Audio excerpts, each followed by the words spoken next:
Hey guys, and welcome back to Mr. and Mrs. Gamer play Vlad the Impaler. This is the 5th video, and as you can see we are on chapter 5. The image looks really rather gruesome and it makes me want to find out what's going on, so let us begin without any further ado. Your weapon clangs sharply against the sword of the bearded knight. A shingle gives way under your foot, and you barely manage to adjust your weight before you slide off the roof to certain death. The knight presses his attack, and you're forced backwards along the dome of the Hagia Sophia Mosque. Your name will be added to the list of the judge, shouts the knight. You will join your heathen brothers and sisters impaled on the pikes of hell, and your sultan will at last feel the fires of the master he serves. With that, you duck a swing of his sword and spin to strike him hard against his ribcage. The armour under his cloak keeps him from being hurt, but the force of the blow sends him careering off the roof. With a frightened scream, he plummets to the street below, his armoured body skewering itself on the spikes of the mosque's fence. As you look down on his broken body, quickly soaking to red, you realise what his final words portend. They are going to assassinate the Sultan.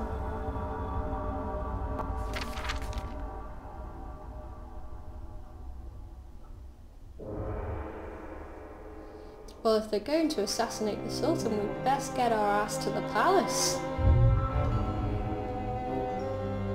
You have been invited to the palace to something called the Visitors' Council. As any invitation to the palace is an opportunity to learn more, you accept.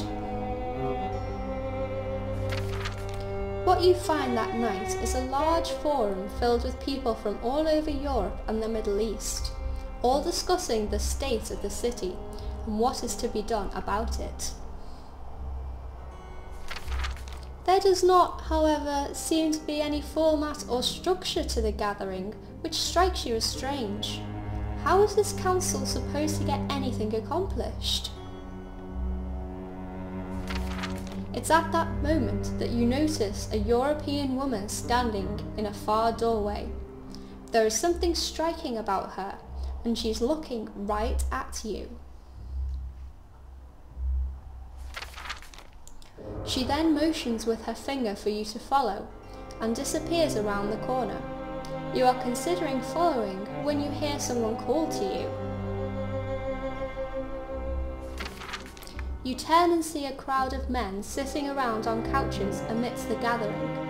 One of them says, "You're the one who's investigating the murders, aren't you? Come, tell us what you've found." Okay, so you can join the men or follow the woman. Seeing as the men don't really seem to be organised, and the woman seems to know something, I think I'm gonna follow the woman. You follow the woman through a kiosk to a private residence on the palace grounds. She leads you into a small courtyard where another stunning young woman is bathing in a pool by moonlight. Very risque. When she sees you, she emerges, her brown hair clinging to her back and shoulders. "I was hoping you'd come," she says. "Were you?" you reply. "Indeed, since the moment I saw you." The woman whom you followed opens a satin robe, and the woman from the pool slips into it. "You may go," she says, and the woman you followed bows, saying, "Countess Karnstein." She and the other servants leave, and then it is merely you and the Countess. She sits down on a couch and pours a glass of wine. She holds it up for you. "Join me?" she asks. Her gaze is compelling. You walk over and sit next to her, taking the wine. You notice that she doesn't pour one for herself. The Countess runs her hands through your hair. You are very beautiful for a warrior, she says. Thank you, you reply. She smiles, cocking her head to the side as her hand rests on your cheek. But something tells me you've gone too long since anyone told you that. You tuck your hair behind your ear. I'm not the type who needs a lot of compliments, you reply. She leans in, whispering, No, you're a woman of action. It's in your blood.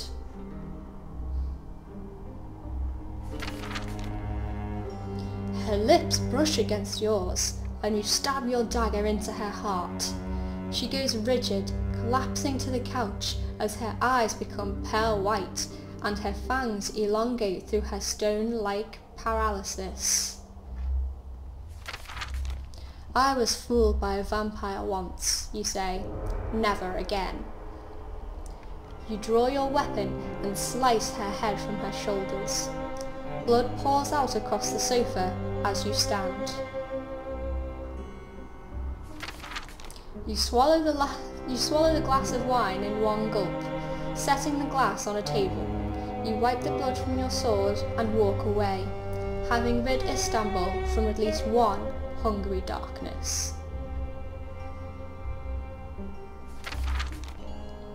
My dexterity and intelligence have increased. Yay! I only have one turn left, so I best spend it wisely.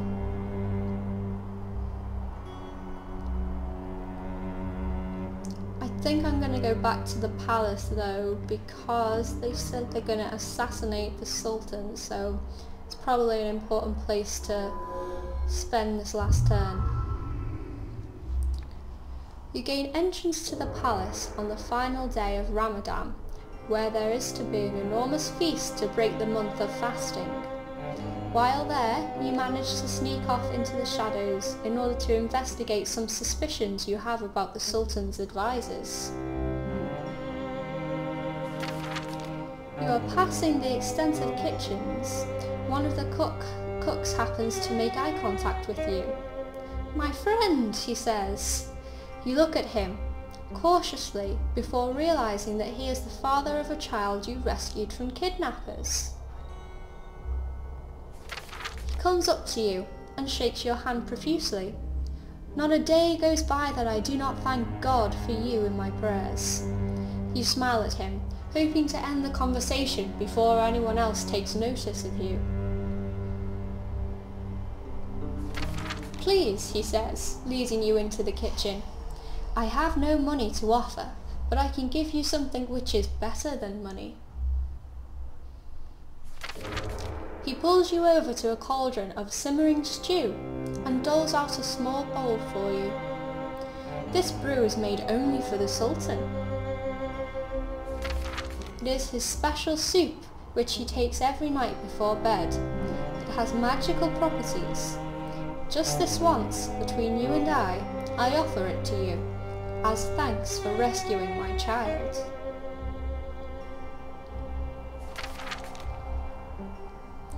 So you can accept it, or you can turn him down. Well, I don't really want to turn him down. It's pretty mean. It's being nice and all. And maybe it'll help me level up some stats or something with its magical powers. So I think I'll accept the soup. "Thank you," you say, and taste it. The broth is strong and full of spices, but it is very good. As you drink it, you ask the man why it is so special. "It strengthens virility, so that the Sultan can keep his wife and concubines happy in bed." That was not the answer you expected, but certainly a little more virility can never hurt. "Thank you very much," you reply, handing the bowl back to him. "It is the least I can do," he replies. "Thank you for bringing back my son." You shake his hand and then leave the kitchen, continuing on your way. You do notice that you feel somewhat stronger than you did when you entered. You feel a sense of confidence and a certain level of prowess. Whatever was in that bowl was certainly powerful. Yay, my strength went up. Which is good because it went down 2 pegs last chapter. Oh, I guess I get one more turn.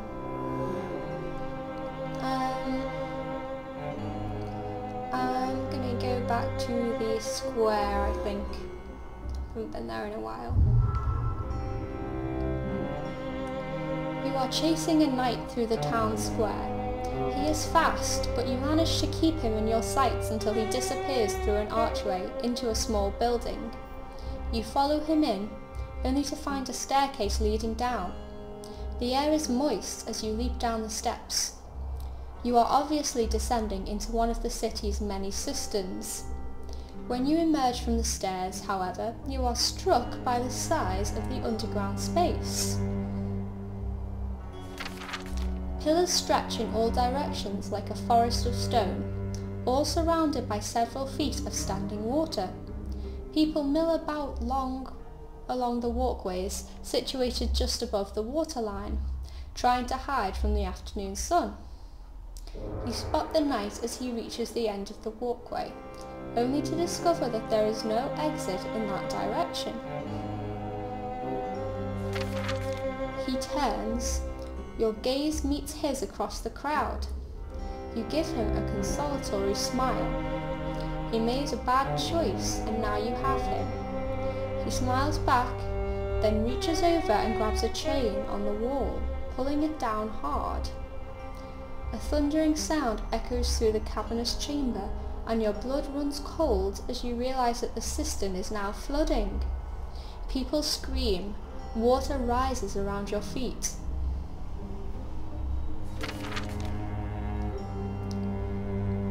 You can forget the night and try to save as many people as you can. Or you can let the people fend for themselves and get that bastard. I should probably try and let them fend for themselves, but you know, I could never do that in real life. I feel really bad even thinking about picking that choice, so I'll try and save as many people as I can. You give the knight one last look of rebuke, then turn to grab the children next to you. "We're getting out of here," you say, and pick them up to run towards the exit. The water level rises quickly, but you manage to get them to the steps before the place floods completely. From there you drag as many people up the steps as you can, including an old woman who seems to have injured herself in the panicked rush for the exit. When you emerge from the flooding staircase with her, you are met by city guards helping people get clear.